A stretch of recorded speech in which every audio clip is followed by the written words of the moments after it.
नमस्कार, स्वागत है आपका हमारे इस विशेष कार्यक्रम में। इंदौर नगर निगम चुनाव होने जा रहे हैं। तमाम सारी बातों को झुठलाते हुए बीजेपी ने एक ऐसे युवा उम्मीदवार को मैदान में उतारा है जिनके बारे में बहुत कुछ कहा जाता है। हालांकि ऐसा माना जा रहा था शुरुआती दौर में कि उन्हें पहचान का संकट है, लेकिन जैसे जैसे जनसंपर्क आगे बढ़ता जा रहा है ये सब भ्रांति भी दूर होती जा रही है। पुष्प मित्र जी, स्वागत है आपका हमारे इस कार्यक्रम में। धन्यवाद। शुरुआती दौर में जो मैंने अभी कहा, जब इस तरह की बातें हो रही थी तो कुछ डर सा था मैदान? नहीं, मुझे उस विषय का कोई डर नहीं था। मुझे आत्मविश्वास था और मुझे ये पता था कि इंदौर शहर में मैंने बचपन से लेकर आज तक का जो सफ़र किया है, हर क्षेत्र में हर प्रकार के लोगों से मिलना जुलना, उनके लिए काम करना, सबके सुख दुख में साथ रहना, तो मुझे पता था कि नौजवान, मातृशक्ति, अभिभाषक साथी, सभी पत्रकारों से जिनसे मैंने लिखना पढ़ना सीखा, इन सब का बहुत मार्गदर्शन और उत्साह के साथ समर्थन मिलेगा और वो जनसंपर्क में दिखता गया। मोहल्ले से लेकर गली से लेकर शहर के विकास की तरफ जो आपका एक खाका तैयार होता है, उसको लेकर क्या कहते हैं?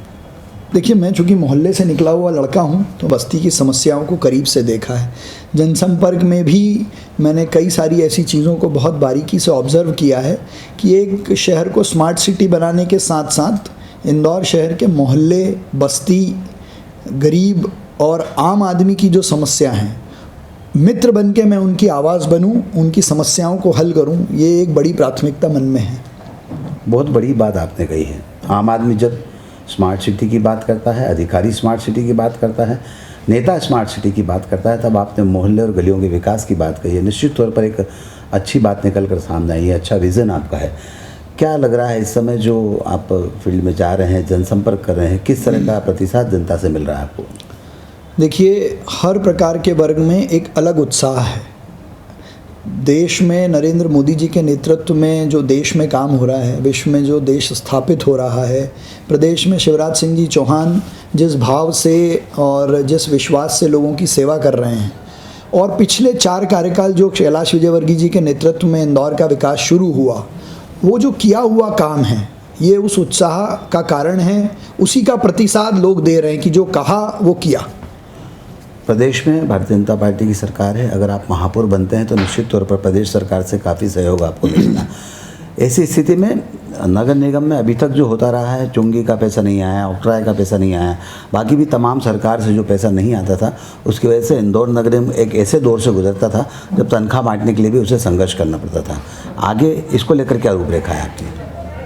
देखिए, देश के और प्रदेश से जो आर्थिक सहयोग अलग अलग योजनाओं में, स्कीम्स में मिलता है, वो तो लगातार मिलेगा। लेकिन मैंने उस दिन प्रेस क्लब में भी कहा था, बिना कोई नया कर लगाए जो कर लगे हुए हैं उनका प्रॉपर प्रेम से कलेक्शन हो जाए, लोगों पे कोई अधिक भार ना पड़े और उसका सदुपयोग हो, इसकी हम चिंता करेंगे। जिस तरह से आपके खिलाफ कांग्रेस प्रचार कर रही है, काफ़ी सारे मुद्दे उन्होंने उठा रखे हैं और काफ़ी सारी बातें कह रही है, क्या मन में कभी ऐसा डर सा नहीं लगता है कि इन मुद्दों से जनता प्रभावित होगी? जब जब कांग्रेस ने भ्रम फैलाकर चुनाव लड़ने का प्रयास किया है, जीत भारतीय जनता पार्टी की और आत्मबल के आधार पर लड़ने वाले कार्यकर्ता की हुई है। जितने भ्रामक प्रचार वो कर सकते हैं, जनता इंदौर की बहुत जागरूक है और वो सब समझती है, क्योंकि बिना तथ्यों के आधार पर लगाए हुए आरोपों का कोई औचित्य नहीं होता है। अभिभाषक साथी आपके लिए मैदान में है। लगातार हम जिस क्षेत्र में जाते हैं वहाँ पर अभिभाषक साथी काफ़ी आपके लिए प्रयास करते हुए नज़र आ रहे हैं। क्या कहते हैं इसको लेकर? सर, अभिभाषक समाज ऐसा है जिसमें हर वर्ग का, हर समाज का और हर विचार के लोगों का प्रतिनिधित्व होता है। और एक परिवार की तरह पिछले 18 साल मैंने अभिभाषक के रूप में जब काम किया, तो उन सब के साथ सुख दुख में, प्रेम में, तो वो ये जानते हैं कि ये सेवा से, मन से अच्छा काम करेगा, तो उनके अंदर ये उत्साह है कि हम सब लोग महापौर का चुनाव लड़ रहे हैं। उसी भाव से वो भारतीय जनता पार्टी के कार्यकर्ता की मदद कर रहे हैं। एबीवीपी की अगर हम बात करें, कितना सहयोग? नहीं, मुझसे जुड़े हुए और विद्यार्थी परिषद के पूर्व कार्यकर्ता सब लोग मन से इंदौर के विकास के आधार पर, इंदौर के नागरिक होने के नाते पूरे तन से, मन से इसमें सहयोग कर रहे हैं।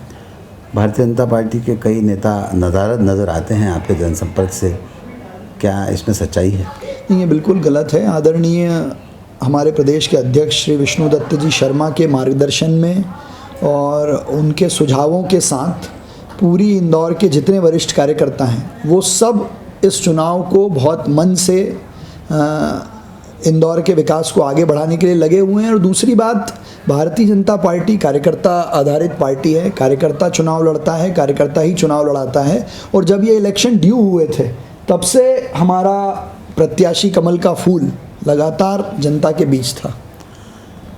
जैसे ही ये घोषणा हुई कि आपको महापौर का चुनाव लड़ना है, सबसे पहली प्रतिक्रिया क्या थी? इसके पहले आप कभी जन सामान्य में जाकर चुनाव नहीं लड़े थे, क्या सोच, क्या विचार मन में था?